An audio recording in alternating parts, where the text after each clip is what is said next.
Kalau ada orang beriman berbuat maksiat saat di dunia, kok bisa masuk surga saat di akhirat? Sementara ada orang tidak beriman, amal baiknya kelihatan banyak di dunia.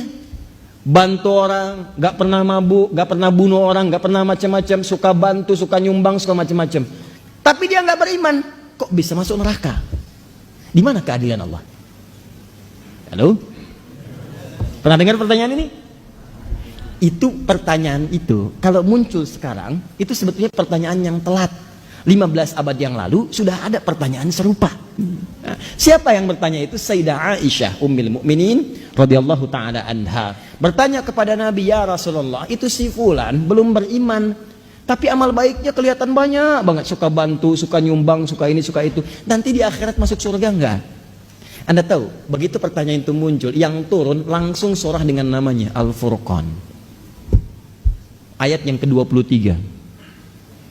Tuh. Ya, kalau Anda nggak belajar nih isi-isi di Quran, kadang-kadang tuh logika semacam ini kalau iman kita lemah itu bisa langsung jatuh seketika. Dan ketika jatuh pada titik nol itu mudah diarahkan kemanapun. Nggak usah takut. Kalau Anda disebut oleh sementara orang kamu nggak kaya, nggak apa-apa, cukup hidup. Toh orang kaya juga kalau meninggal nggak akan dibawa kekayaannya. Silahkan cek, gelarnya sama, tinggalnya sama dalam tanah. Nggak percaya silahkan, dia meninggal, antum meninggal, sama aja. Gak ada orang dikuburkan dengan mobilnya, dikuburkan dengan handphonenya, dengan rumahnya, dengan kebanggaannya. Gak ada. Kenapa? Karena yang dibawa ketika dia pulang ke tempat lain bukan bekal dunianya. Ini habis, tinggal. Apa yang dibawa ke akhirat? Yang dibawa itu bekal amal akhirat, bukan dunia. Jadi tidak adil kalau ada orang ke akhirat bawa bekal dunia, itu gak adil. Yang adil itu siapkan bekal akhirat. Begitu kamu ingin ke sana, bawa bekal itu. Jelas?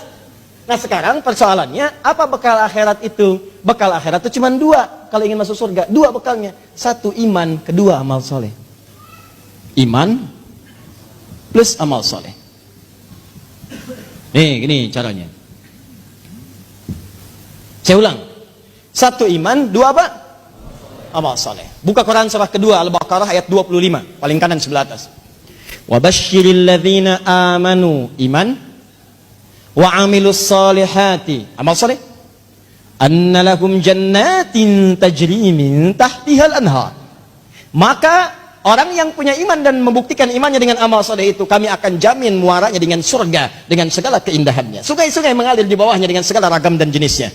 Ada air susu, ada macam-macam, ada madu dan sebagainya. Maka kalau Anda ingin masuk ke surga, bekalnya cuma dua. Satu apa? Iman. Kedua apa? Amal soleh. Ini bekalnya.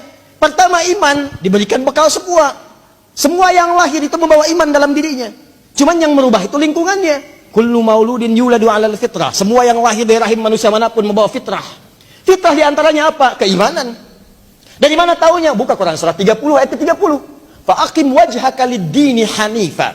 Hadapkan dirimu kepada din yang sesungguhnya, yang lurus, yang benar. Apa itu din? Islam. Tahu dari mana? Quran surah ketiga ayat 19.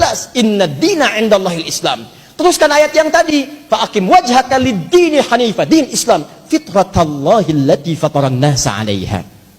Itulah fitrah yang Allah berikan pada setiap manusia. Dia orang itu semua lahir ada fitrah. Fitrahnya itu beriman. Cuman sayang kata Nabi, kullu mauludin yuladu 'alal fitrah fa abawahu yuhawwidani aw yunassirani aw yumajjisani. Maka lingkungan abawa itu bukan cuma orang tua.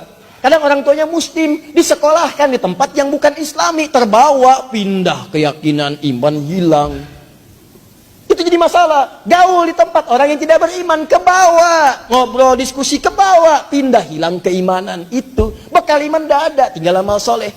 Apa bentuknya amal soleh? Nih, banyak. Setiap kegiatan kita berpeluang jadi amal soleh kalau dilakukan dengan iman. Contoh, mau duduk?